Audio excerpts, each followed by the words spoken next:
आज हम लोग देखेंगे एक नया टॉपिक फिजिक्स का जिसका नाम है वेक्टर। ये जो वेक्टर है इसका यूज बहुत ज़्यादा है फिजिक्स में। आप 11th में हो या 12th में हो, इसके बिना फिजिक्स को कंप्लीट करना पॉसिबल नहीं है। वेक्टर के नॉलेज के वेक्टर के नॉलेज से आप एक तो फिजिक्स को समझ सकते हैं, फिजिक्स अंडरस्टैंडिंग आपकी आसान हो जाएगी, और साथ ही साथ जो फिजिक्स में मेन काम है हमारा न्यूमेरिकल्स, ठीक है, वो बड़े आसानी से हम लोग डील कर पाएंगे। इसलिए वेक्टर को पढ़ना बहुत ही ज़्यादा इम्पोर्टेंट है। तो चलिए शुरू करते हैं हम लोग वेक्टर्स को। अगर वेक्टर की बात करें तो उससे पहले कुछ बातें होती हैं, जैसे कि फिजिकल क्वांटिटी के बारे में। फिजिकल क्वांटिटी हम लोग इससे पहले के वीडियो में देख चुके हैं कि फिजिकल क्वांटिटी में या तो कभी कभी ऐसा होगा कि सिर्फ मैग्नीट्यूड होगा उसमें। और मैग्नीट्यूड से क्या मतलब है मेरा? मैग्नीट्यूड का मतलब होता है जहां पे न्यूमेरिकल वैल्यू हो और साथ ही साथ कुछ यूनिट हो।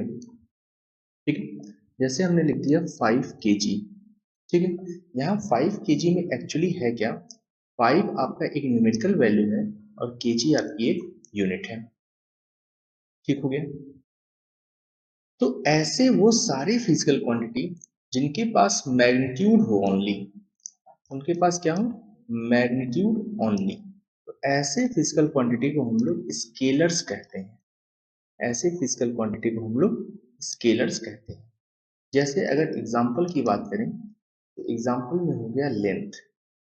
अब लेंथ हो गया या मास हो गया, इसमें डायरेक्शन की कोई आवश्यकता नहीं है, सिर्फ मैग्नीट्यूड की रिक्वायरमेंट है। ये आसानी से एक्सप्लेन हो जाएंगे, आसानी से समझ में आ जाएगा और हमारा काम चल जाएगा अगर हमें डायरेक्शन का सेंस नहीं भी है तो। अगर आपसे कहा जाए कि 5 kg शुगर चाहिए हमको, चीनी चाहिए 5 किलो, ठीक, तो आप ईस्ट से लाओ, आप वेस्ट से जाओ, आप नॉर्थ से जाओ, आप साउथ से लाओ, कहीं से भी लाओ, इसकी रिक्वायरमेंट के लिए 5 kg शुगर की रिक्वायरमेंट हो जाएगी। डायरेक्शन का कोई इसमें रोल है नहीं। ठीक हो गया? अगर यही दूसरी तरफ बात किया जाए तो कुछ फिजिकल क्वांटिटी ऐसी भी हैं जिनमें मैग्नीट्यूड के साथ साथ डायरेक्शन का भी रोल हो जाता है, डायरेक्शन भी इन्वॉल्व हो जाता है। और ऐसे फिजिकल क्वांटिटी को हमने देखा था कि उनको ही हम लोग क्या कह रहे थे? वेक्टर्स कह रहे थे। ठीक है, जैसे अगर मान लो एक बस है और ये बस एक कीचड़ में फंस गई, यहाँ ड्राइवर साहब बैठे हुए हैं, ठीक, ऐसा कहा गया कि आपको इस बस को बाहर निकालने के लिए 10 न्यूटन फोर्स रिक्वायर्ड है, 10 न्यूटन की फोर्स की आवश्यकता है। बट ये 10 न्यूटन का फोर्स लगे किधर से? इधर से लगाया जाए या इधर से लगाया जाए? भाई फोर्स तो 10 न्यूटन ही है ना। लेकिन बस को अगर बाहर निकलना है तो ऑब्वियस सी बात है इस साइड से लगेगा तभी बस बाहर जाएगी। यानी वेक्टर क्वांटिटी वो क्वांटिटी है जिनमें मैग्नीट्यूड के साथ साथ डायरेक्शन का नॉलेज होना भी आवश्यक है, तभी आप चीजों को सही से एक्सप्लेन कर पाएंगे। अगर एग्जाम्पल की बात करें तो एग्जाम्पल में जैसे आपका हो गया वेलोसिटी, जैसे हो गया आपका एक्सेलरेशन, ठीक, बहुत सारे एग्जाम्पल हो सकते हैं इसमें। जैसे जैसे हम लोग चैप्टर्स को आगे पढ़ते जाएंगे अलग अलग टाइप की फिजिकल क्वांटिटी आएंगे तो वहीं पे हम लोग बात करेंगे कि ये वेक्टर है या स्केलर्स है। और एक बात करें कि वेक्टर और स्केलर में क्या अंतर है, तो अगर मैं देखूं स्केलर्स को, ये जो स्केलर्स हैं इनको ऐड किया जा सकता है सिंपल अलजेब्रा से। ऐड होते हैं ये सिंपल अलजेब्रा से। यानी आप 5 kg में जब भी 2 kg को ऐड कर दोगे तो रिजल्ट हमेशा आपको 7 kg मिलेगा।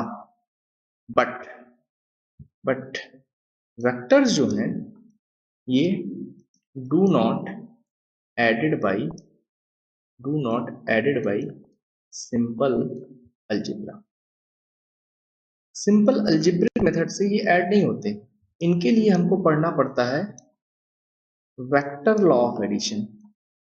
वेक्टर लॉ ऑफ एडिशन की हमको रिक्वायरमेंट होती है, और ये लॉ कुछ ऐसा होता है जो डायरेक्शन डिपेंडेंट होता है। यानी कि आप जब भी 5 में कोई एक वेक्टर क्वांटिटी है जिसका मैग्नीट्यूड 5 है और कोई दूसरा वेक्टर क्वांटिटी है जिसका मैग्नीट्यूड 2 है, इसकी वैल्यू 3 भी हो सकती है, 7 भी हो सकती है, और इनके बीच की भी हो सकती है। ठीक है, ये डिपेंड करेगा वो किस एंगल पे है। इसका मतलब कि कुछ तो अलग लॉ है इनके एडिशन का, वो हम लोग देखेंगे कुछ देर में। ठीक हो गया ये बात। और बातें अगर करें स्केलर्स में, तो किसी भी स्केलर क्वांटिटी को अगर बदलना होगा, चेंज करना होगा, तो आप बस मैग्नीट्यूड को चेंज कर दो। Only change the magnitude, quantity changes, quantity changes. आप मैग्नीट्यूड को बदल दो, क्वांटिटी बदल जाएगी। बट वेक्टर्स को अगर बदलना है तो vector can be changed by changing. इनको बदलने के लिए आप या तो मैग्नीट्यूड बदल दीजिए तो भी बदल जाएंगे।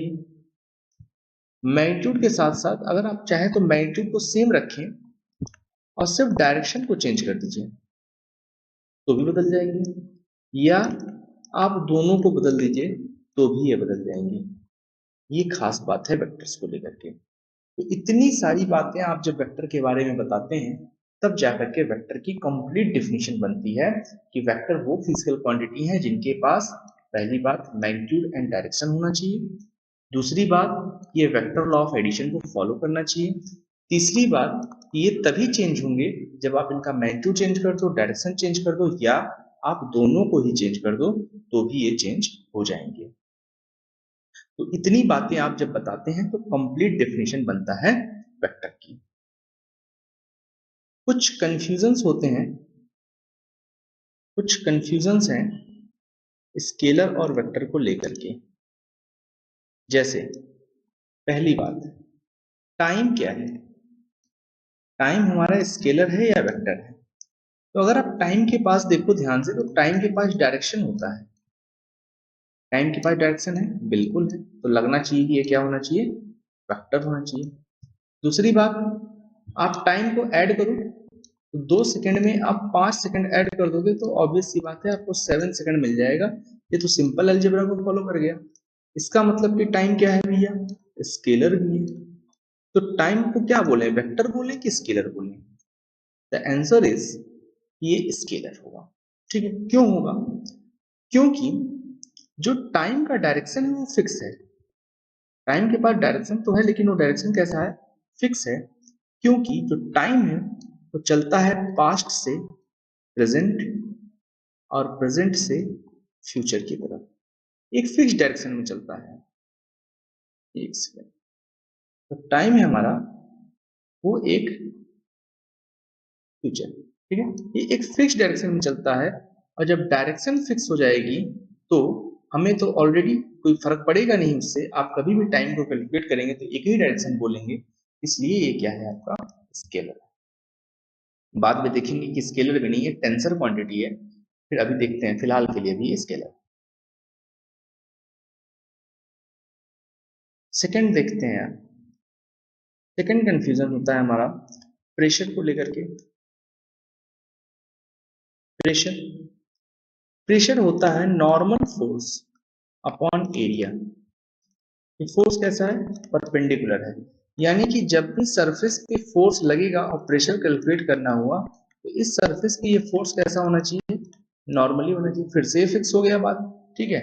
और ये ऐड भी होता है स्केलरली, यानी कि नॉर्मल अलजेब्रा से, तो ये भी क्या हो गया, आपका स्केलर हो गया।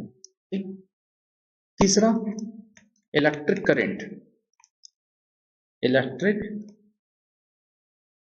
करंट, अब इलेक्ट्रिक करंट क्या है? इलेक्ट्रिक करंट वैसे तो इसके पास डायरेक्शन है भाई, जैसे वायर चलेगी वैसे वैसे चार्जेस के फ्लो करेंगे।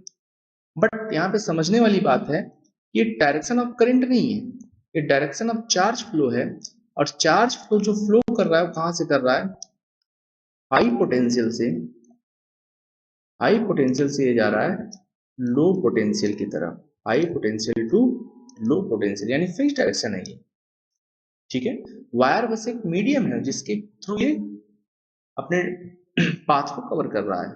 और अगर देखा जाए तो अगर इस वायर से 3 एम्पियर की करंट आ रही है, एक दूसरी वायर है जिससे 2 एम्पियर की करंट आ रही है, तो ऑब्वियस सी बात है जो इसकी टोटल करंट यहाँ पे बन के जाएगी वो 5 एम्पियर, तो स्केलरली ऐड हो गया, तो इसलिए ये भी एक वेक्टर क्वांटिटी नहीं है।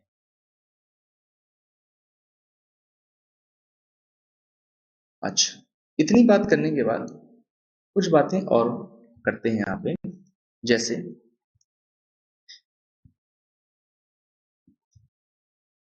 does every quantity which have direction is a vector quantity, क्या सारी क्वांटिटी जिसके पास डायरेक्शन है क्या वो वेक्टर क्वांटिटी होगी? नहीं, नॉट नेसेसरी, नॉट नेसेसरी, ये बात जरूरी नहीं, ये हमने ऊपर देख लिया।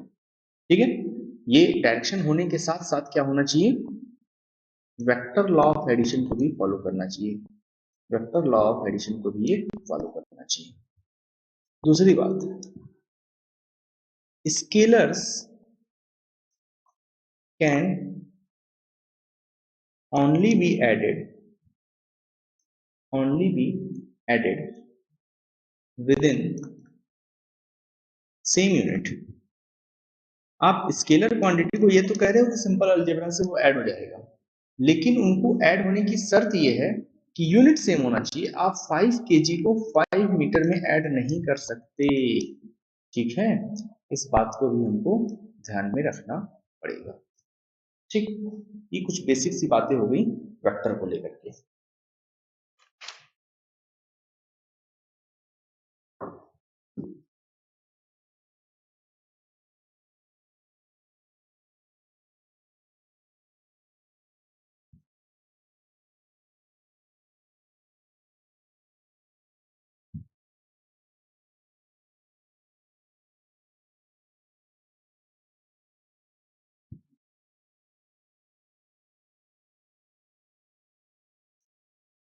अब बात करते हैं वेक्टर को रिप्रेजेंट कैसे किया जाए।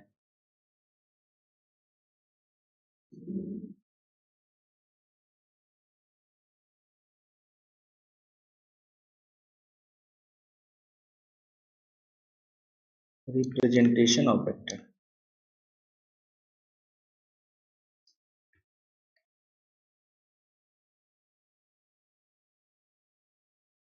ठीक है, वेक्टर में होते हैं दो चीजें, वेक्टर में है दो चीजें, एक तो वेक्टर का मैग्नीट्यूड और दूसरा उसका डायरेक्शन। तो यहाँ पे ये जरूरी हो जाता है कि वेक्टर को रिप्रेजेंट करने के लिए ऐसी चीज को लिया है जिसमें मैग्नीट्यूड भी हो और डायरेक्शन भी हो। तो एक एरो का यूज करते हैं हम लोग, एक एरो का यूज करते हैं जिसमें ये जो कहलाता है एरो का पॉइंट, इसको हेड कहते हैं, और ये हेड रिप्रेजेंट करता है डायरेक्शन को,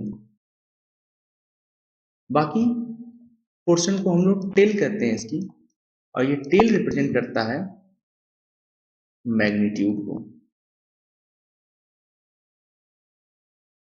तो अगर किसी लेटर के ऊपर एरो लगा दिया जाए, इसको हम लोग पढ़ेंगे वेक्टर ए या ए वेक्टर, और सिंपली लेटर लिखा हो इस प्रकार से तो इसको हम लोग बोलेंगे magnitude, magnitude of vector A. ये ए वेक्टर का मैग्नीट्यूड रिप्रेजेंट करता है। ठीक, कभी कभी इसको मॉड ए में भी लिखते हैं, इसको पढ़ते हैं mod of A, mod of A vector.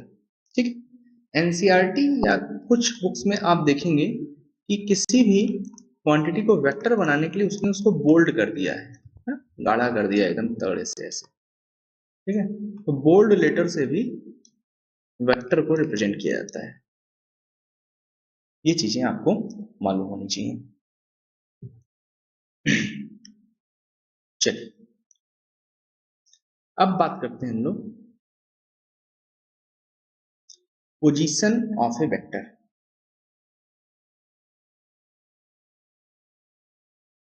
तो अगर मान लो ये प्लेन है मेरा, ये एक्स एक्सिस है, ये वाई एक्सिस है, ठीक।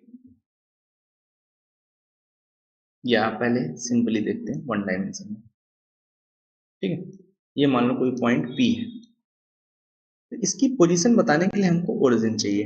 ये ओरिजिन ओ, तो मान लो ये ओरिजिन से आर दूरी पे है, तो हम लोग कहेंगे पोजीशन वेक्टर ओपी, ठीक।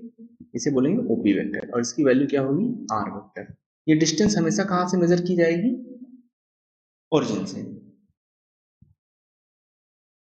ये क्या हो गया पोजीशन वेक्टर, यानी vector from origin, vector from origin to the position of any particle, ठीक है। इसको हम लोग पोजीशन वेक्टर कहेंगे। प्लेन में अगर देख लें तो मान लो ये पॉइंट पी है, इसकी पोजीशन ओरिजिन से कैसे लिखेंगे, इस प्रकार से लिख देंगे, ठीक है। इसको हम लोग आर वेक्टर या आर वन वेक्टर बोल देते हैं। ऐसे ही अगर मान लीजिए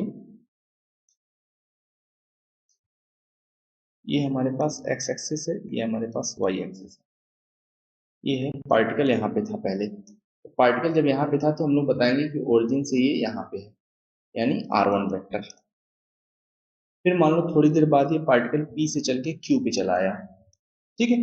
तो अब इसकी पोजीशन बताएंगे तो O से ही बताएंगे और बोलेंगे कि ये कहाँ चला आया, Q पे, इसको बोलेंगे R2 वेक्टर, ठीक। लेकिन P से Q की जो दूरी होगी, ये वाली दूरी, ठीक है, PQ, इसको बोलेंगे displacement vector. This is nothing but displacement vector. अभी डिस्प्लेसमेंट डिस्टेंस इन सभी के बारे में नहीं पढ़ा, लेकिन इतना तो आइडिया होगा ही 9th क्लास से कि डिस्प्लेसमेंट वेक्टर का मतलब हो गया कि पहले कहां था और अभी कहां पहुंच गया है, ठीक है।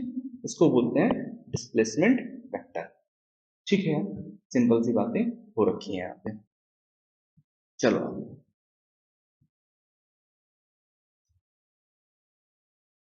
चलिए देखिए, कभी कभी आपको सुनने को मिलेगा इक्वल वेक्टर, सवालों में मिल सकता है या ऐसे भी मिल सकता है कि इक्वल वेक्टर क्या होता है। तो बहुत सिंपल सी बात है, दो ऐसे वेक्टर जिनका मैग्नीट्यूड और डायरेक्शन सेम, वेक्टर ए और वेक्टर बी, आप देख सकते हैं एरो से कि दोनों का मैग्नीट्यूड और डायरेक्शन सेम है, तो ऐसे वेक्टर को इक्वल वेक्टर बोलेंगे और इनके बीच का जो एंगल होगा वो 0 डिग्री होगा।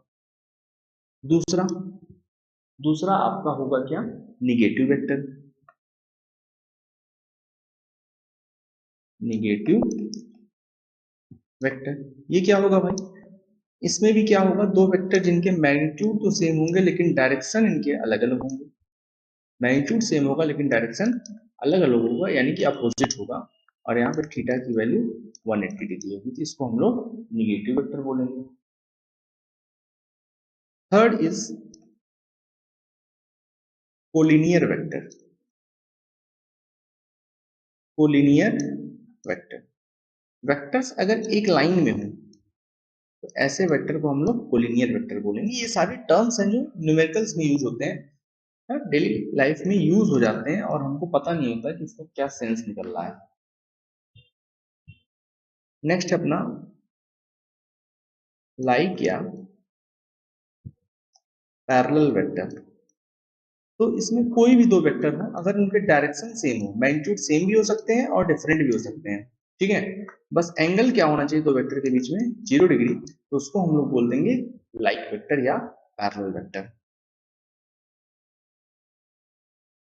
नेक्स्ट अनलाइक वेक्टर है हमारा, ठीक है।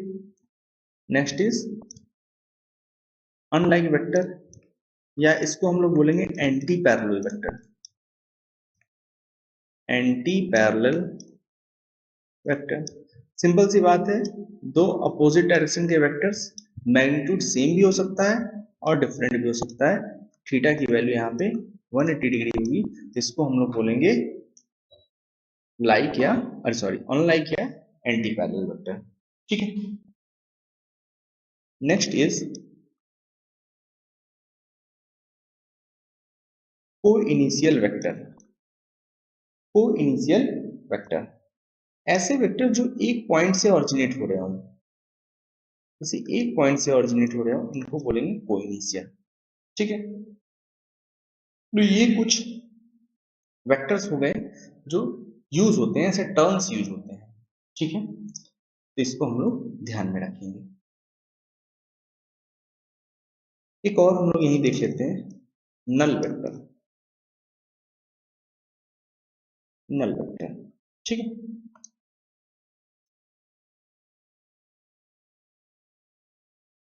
नल वेक्टर वो वेक्टर होते हैं जिनका मैग्नीट्यूड जीरो हो। मैग्नीट्यूड क्या हो? जीरो हो। और इनकी डायरेक्शन क्या हो?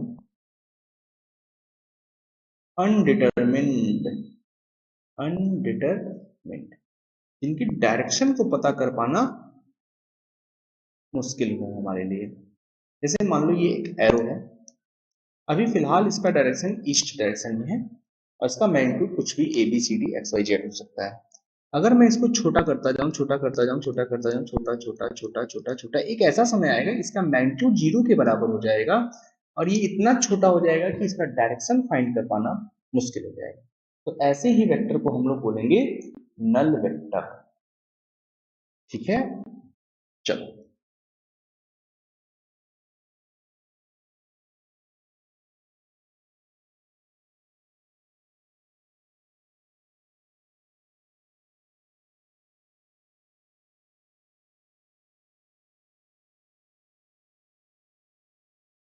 अब देखते हैं, एक इंपॉर्टेंट टॉपिक है यहाँ पे, इसको कहते हैं यूनिट वेक्टर।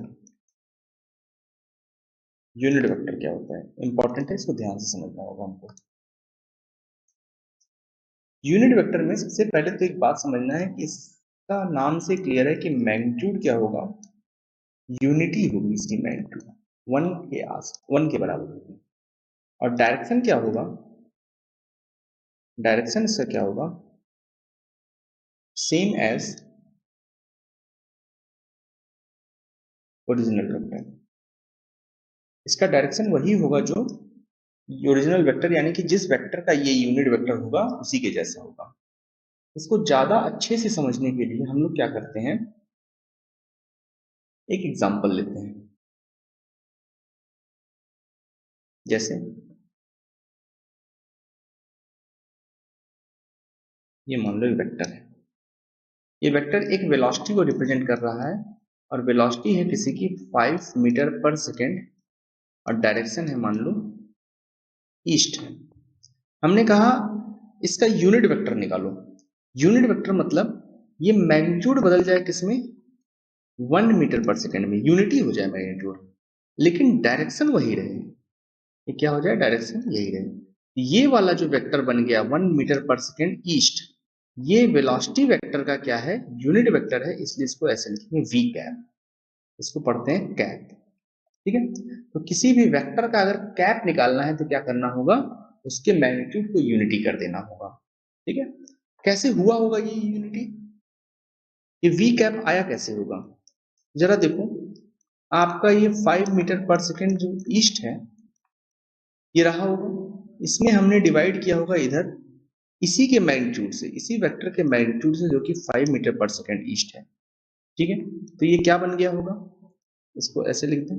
पहले ये क्या रहा होगा, वी वेक्टर, बाद में इसी के मैग्नीट्यूड से हमने डिवाइड कर दिया, ये क्या बन गया, 1 मीटर पर सेकेंड ईस्ट बन गया।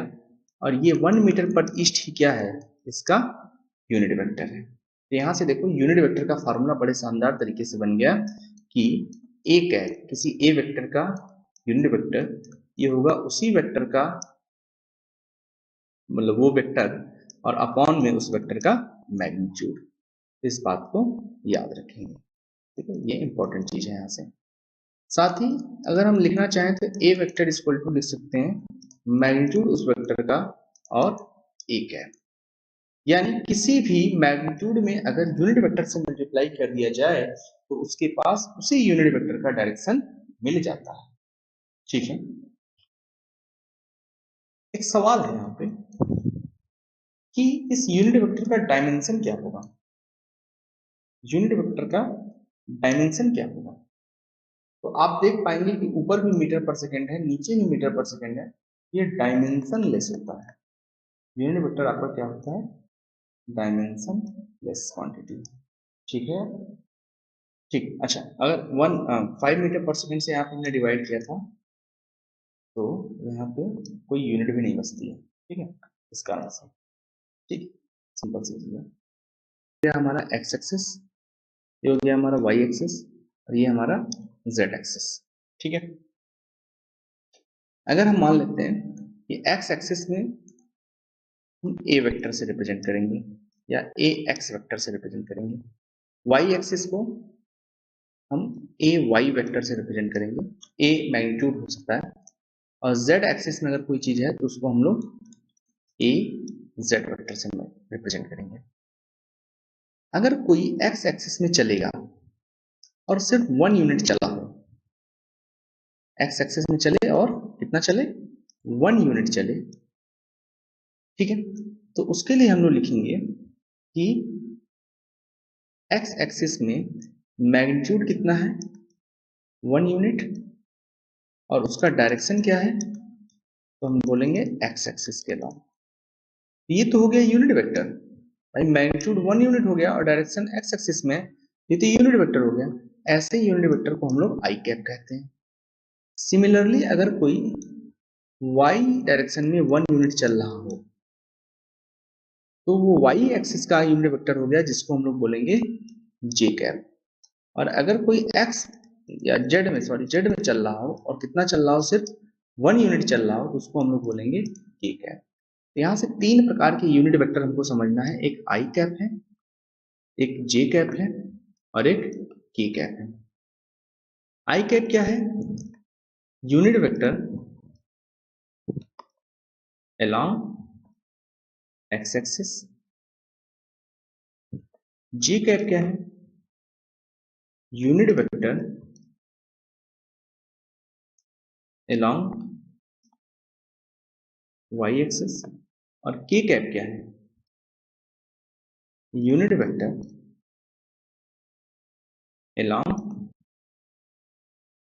Z axis.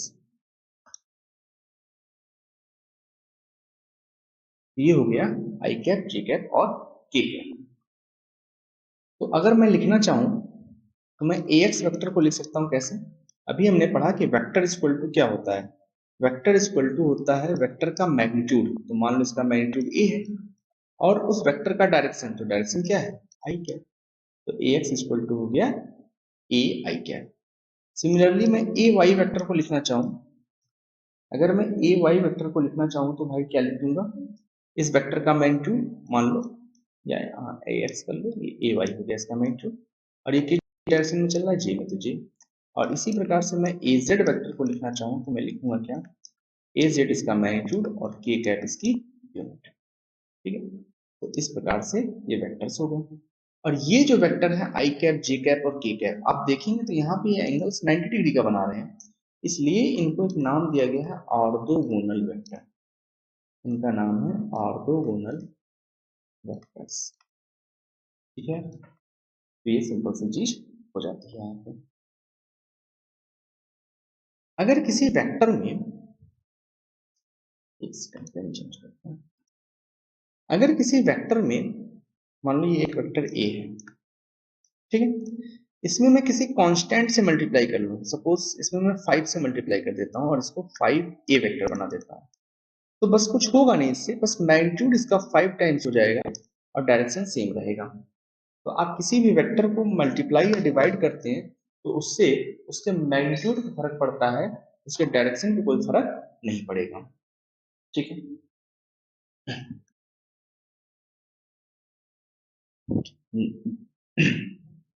अब बात आती है वेक्टर को ऐड करना और सब्ट्रैक्ट करना।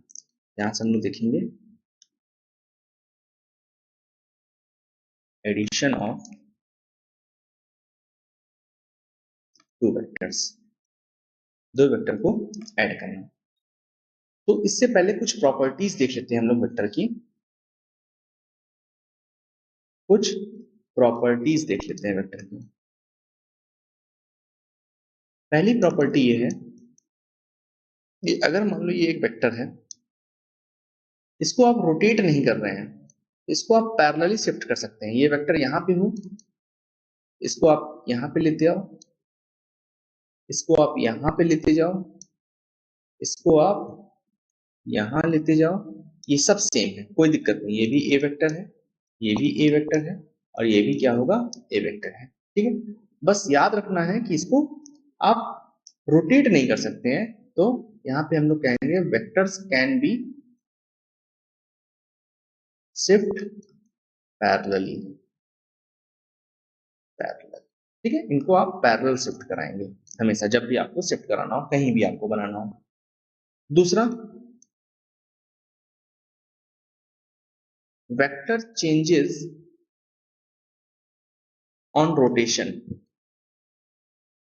अगर आपने वेक्टर को रोटेट करा दिया, मान लो ये एक वेक्टर था जो यहां से θ1 एंगल बना रहा था, आपने क्या किया, इस वेक्टर को ऐसे रोटेट करा दिया, यानी आपने अब बना दिया यहाँ पे θ2 एंगल।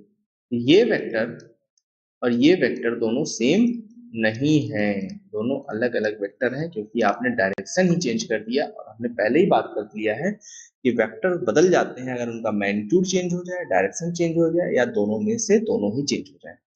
तो आप ऐसा नहीं करेंगे।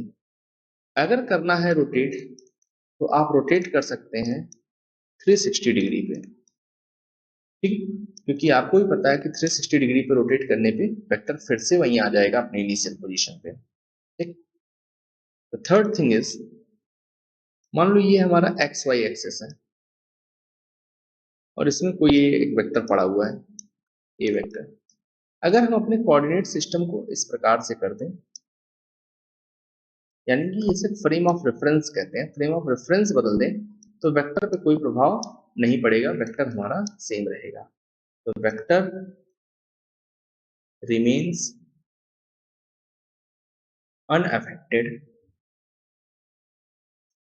ड्यू टू ट्रांसलेशन, यानी कि लीनियरली मूव करना, और रोटेशन यानी घूम जाना, of frame of reference.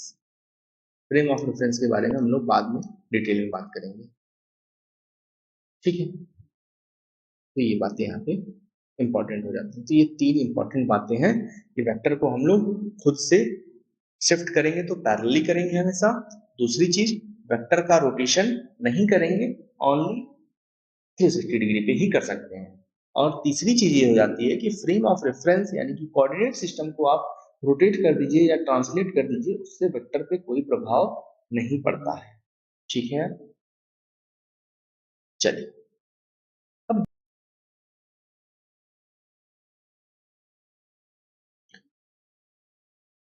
Addition of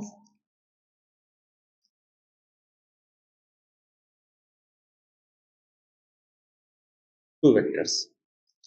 मान लो एक वेक्टर ये है ए वेक्टर, और एक वेक्टर है एक सेकंड, मान लीजिए एक वेक्टर ये है ए वेक्टर और एक वेक्टर ये है बी वेक्टर, ठीक है। तो पहले तो ये पता करना है कि इन दो वेक्टर के बीच में एंगल कितना होता है।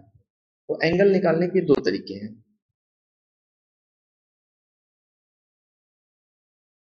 एंगल बिटवीन वेक्टर्स, दो वेक्टर के बीच में एंगल निकालने के दो तरीके हैं। या तो इन वेक्टर के टेल और टेल को जोड़ दो, ये टेल है और ये टेल है, दोनों को ऐड कर दो, बट विदाउट रोटेटिंग। देखो ये आपका ए वेक्टर हो गया, हमने रोटेट नहीं किया, और इस वेक्टर को उठा करके यहाँ पे ला करके लगा दो, जैसे है वैसे।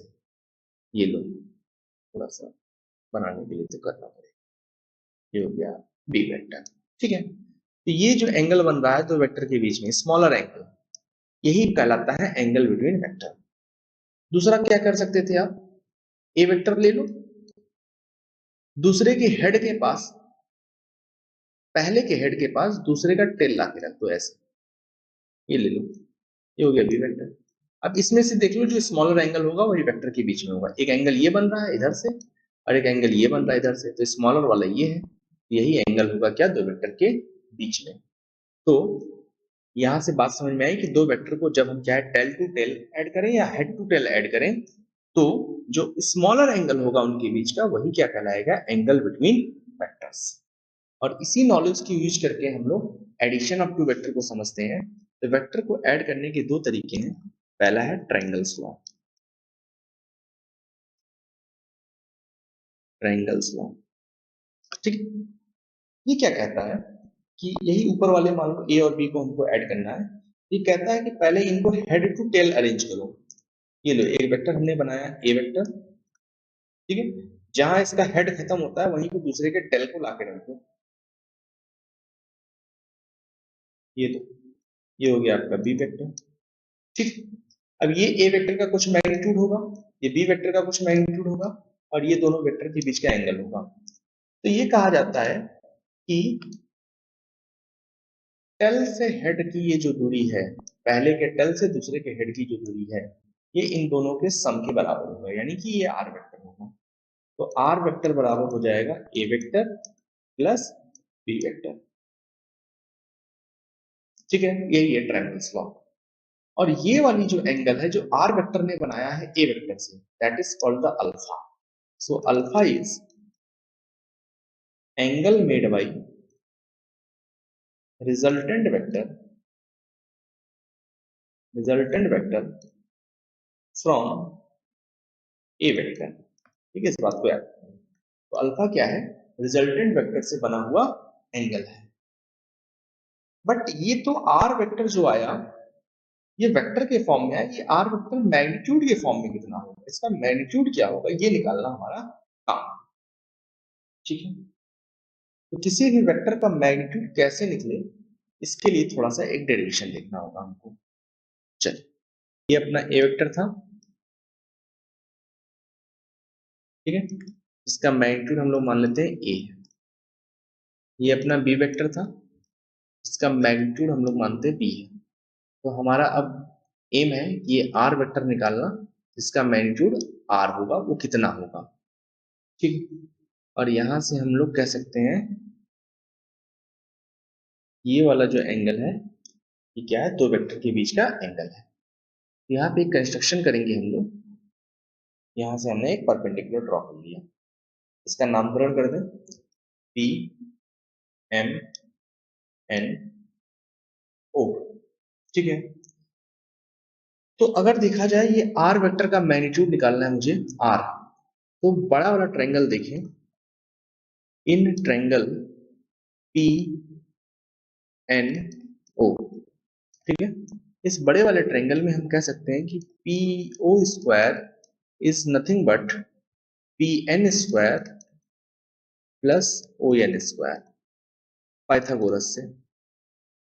यहाँ पे हमने पाइथागोरस लगा दिया। तो पीओ स्क्वायर का मैग्नीट्यूड क्या है आर, तो ये हो जाएगा R square. P N square का मैग्नीट्यूड क्या है हमें पता ही नहीं है, इसको पी एन स्क्वायर ही लिखेंगे। और ओ एन स्क्वायर का मैग्नीट्यूड हमको पता नहीं है, तो इसको भी हम लोग ओ एन स्क्वायर लिखेंगे। तो अब उद्देश्य हमारे जीवन का ये हो गया है कि पी वन पी एन और ओ एन को निकालना। तो छोटा वाला ट्रायंगल देखो, in triangle M O N, ठीक। इस छोटे वाले ट्रायंगल में अगर देखा जाए, ये देखिए ये रहा एम एन जो कि हमको पता नहीं है, ये रहा ओ एन, ये भी हमको पता नहीं है। तो इन्हीं को फाइंड कर लेते हैं। तो एम एन अपॉन बी, ये रहा एम एन और ये रहा हाइपोटेनस बी, ये होगा आपका कॉस थीटा। यहां से हम लोग लिख सकते हैं M N equal to B cos theta. फिलहाल इसका काम नहीं, ठीक। दूसरा सच चीज ये देख सकते हैं कि O N upon O M, ये होगा आपका साइन थीटा, और O N upon O M, ये तो बी है आपका, ये भी हो जाएगा साइन थीटा। तो ओ एन की वैल्यू आ गई बी साइन थीटा। तो कुछ तो काम बन गया, ओ एन की आवश्यकता थी, हमने ओ एन निकाल लिया है। ये देखिए, आइए पाइथागोरस के पास चलते हैं। तो पाइथागोरस में हमको चाहिए R square equal to PN. PN को अगर हम लिख दें पीएम प्लस एमएन तो कोई दिक्कत वाली बात होनी नहीं चाहिए, इसका स्क्वायर प्लस ओएन, और ओएन की वैल्यू हमने निकाल लिया है बी साइन थीटा। ठीक है, तो यहां से आर स्क्वायर की वैल्यू आ गई पीएम, पीएम है आपका ए, प्लस एमएन, एमएन हम लोग निकाल चुके हैं यहाँ पे बी कॉस थीटा का whole square plus B sine theta whole square. Open कर दें अगर तो आर का मैग्नीट्यूड का स्क्वायर आ जाएगा A square plus B square cos square theta plus 2ab cos theta plus B square sine square theta. B square cos square theta, B square sine square theta, B square common जाएगा, sine square theta cos square theta 1 होता है, सबको पता है। ए square यहाँ से बचेगा B square cos square theta plus sine square theta plus 2ab cos theta. यहाँ से आर का फॉर्मूला बनता है ए स्क्वायर, ये हो जाएगा आपका 1, हो जाएगा A square plus B square plus 2ab cos theta. तो मैग्नीट्यूड जो रिजल्टेंट का आ जाएगा वो आ जाएगा under root A square plus B square plus 2ab